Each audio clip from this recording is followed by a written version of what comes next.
organizations played major roles in this disaster.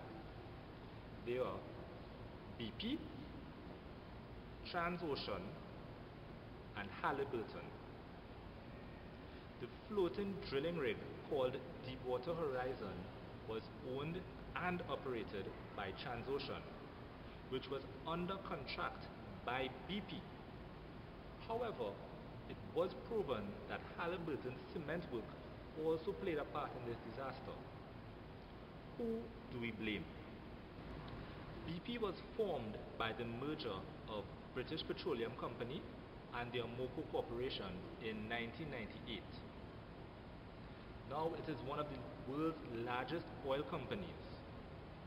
Its three main segments are exploration and production, downstream businesses such as refining, marketing, supply and transportation, and they also produce petrochemicals, which are substances obtained from petroleum. These are used in packaging, fuel additives, synthetic rubber, detergents, and even cosmetics, just to name a few. Now, Transocean, being known for various world records for offshore drilling and ultra-deep water drilling, has more than 16,000 employees all around the globe. They provide services such as inland drilling rigs, shallow water drilling rigs, deep water drilling. This is what the company is mainly known for. It also provides mobile rigs which cover all of the world's major offshore drilling markets. Formed in 1919, Halliburton has become one of the largest providers of services and products to the oil and gas industry, with more than 70,000 employees in over 80 countries. Its major divisions are completion and production, as well as drilling and evaluation. Who do we blame? One of the major external factors influencing BP was, and still is, the continuing high demand for hydrocarbon energy worldwide. Have this in a heavily production-biased culture, add a little competition to the mix, and we have an organization like BP creating enormous self-imposed pressures in the interest of production. The ultra-deep offshore drilling operations are said to be the final frontier of oil drilling. This is a relatively young part of the industry. Significant risks are introduced which prior to this incident were not as fully appreciated as they should have been. Such risks include the increased hazards posed by the ultra-deep water marine environment, the increased hazards posed by the hydrocarbon reservoirs themselves, the sensitivity of the marine environment. Also included in these risks, and somewhat outside the control of the company, were the required complexities of hardware and human systems required for these dangerous operations. In hindsight, we now fully appreciate the severity of these risks, but bear in mind that both BP and the United States Minerals Management Service agreed that the likelihood of a catastrophic drought was not significant, and all parties involved agreed that there were no significant challenges to safety. When considering the so-called insignificant risks against the measurable time constraints and production setbacks on an already overdue and over-budget project, it would have been only natural for them to trade off the insignificant risk in the interest of the measurable time and cost. Clearly, the tendency to misinterpret the risks of ultra-deep water drilling extended beyond BP alone.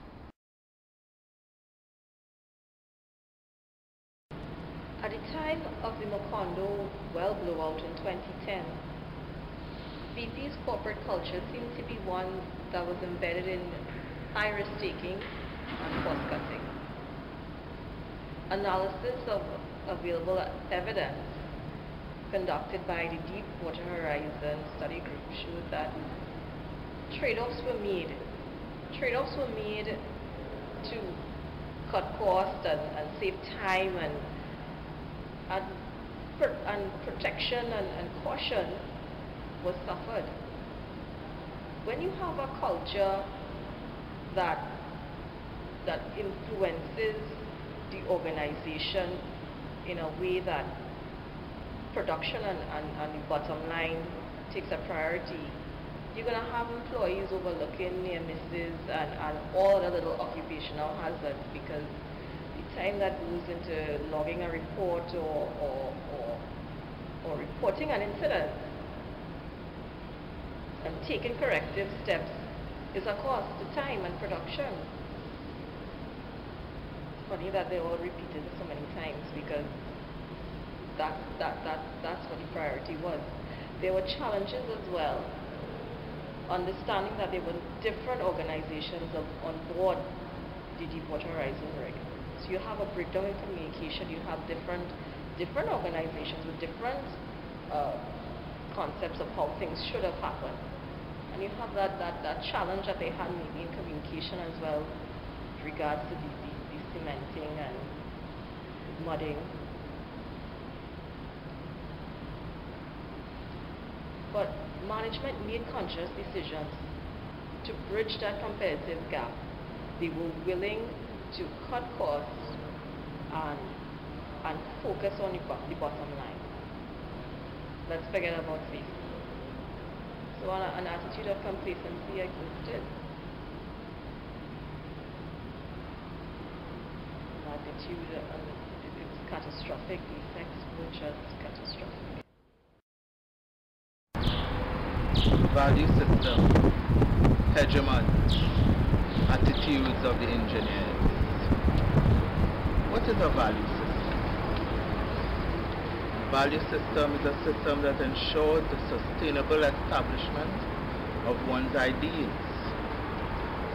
But do we establish these ideals as adults? Or is it inculcated in us from an early age, in the family? I believe that the value system starts at the family level. We don't adopt value systems as adults. What we inherit as adults are what we call ethics. Ethics are what we are taught to believe is right or wrong.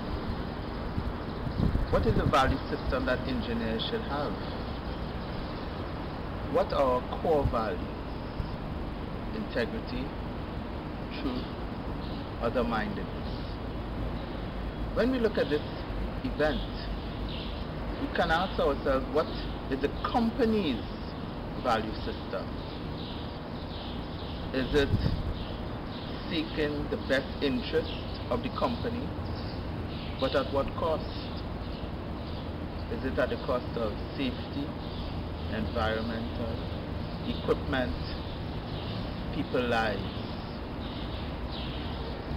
The engineers can also ask themselves, is their value system the same as BP's? BP, their bottom line is their main aim.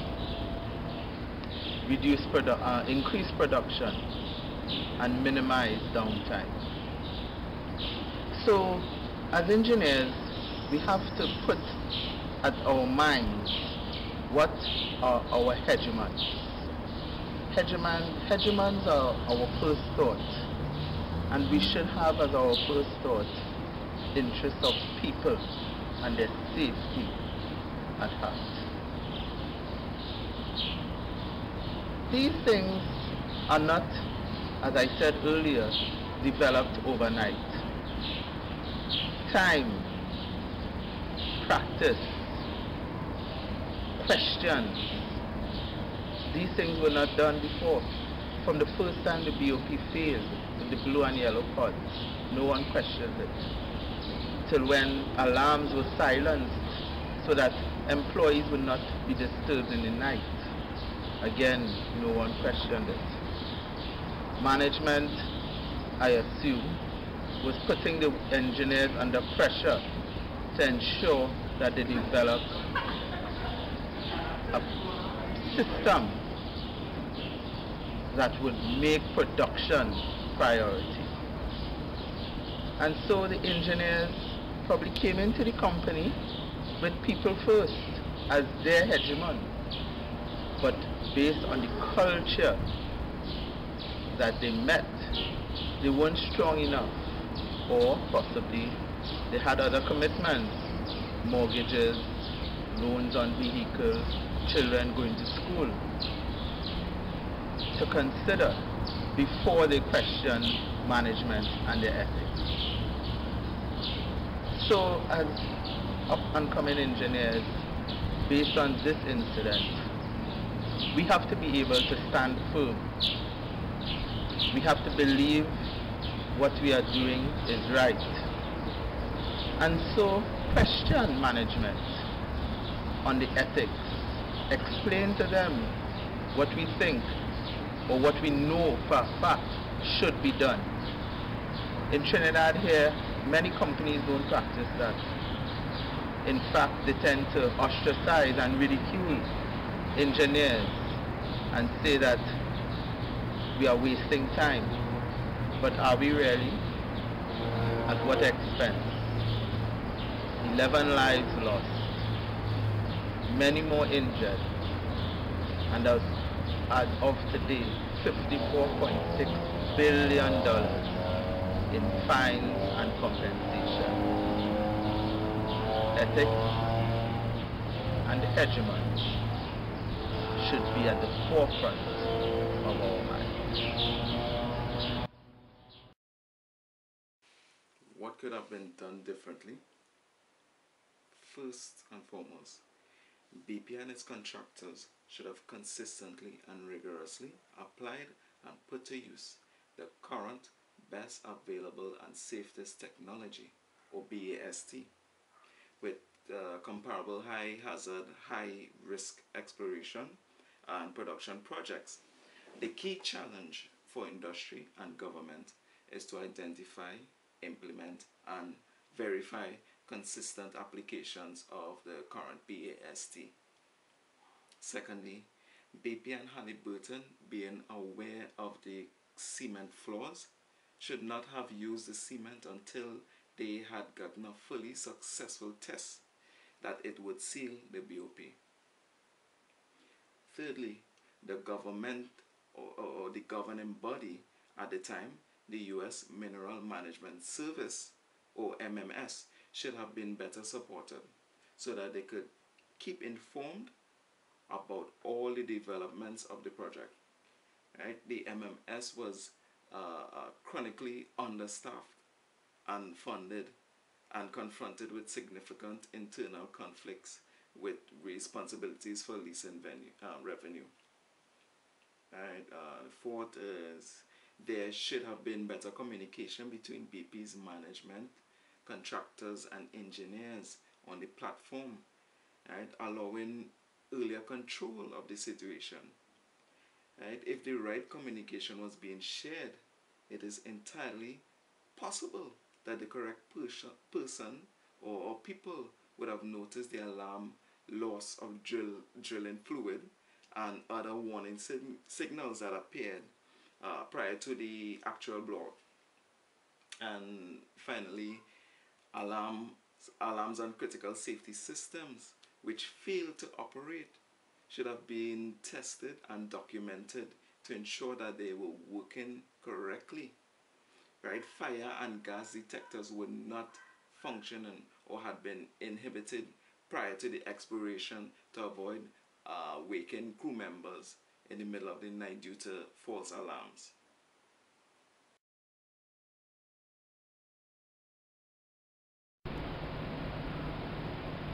After completing the research on this engineering disaster, my team and I had a greater awareness for the impact that these decisions, conscious decisions, had on the environment, on lives that were lost, and the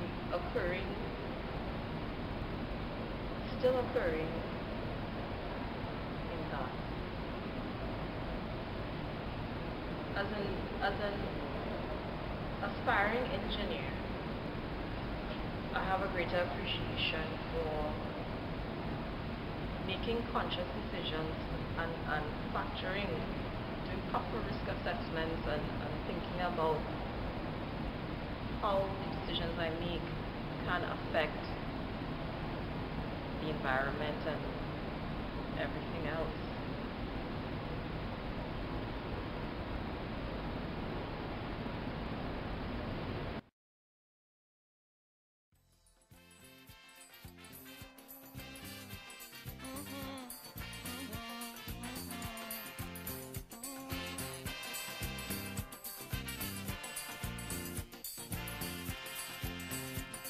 Today, when I look around in the world, what do I see?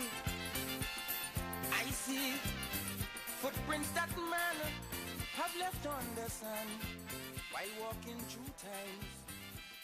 I see fruits of our ambition.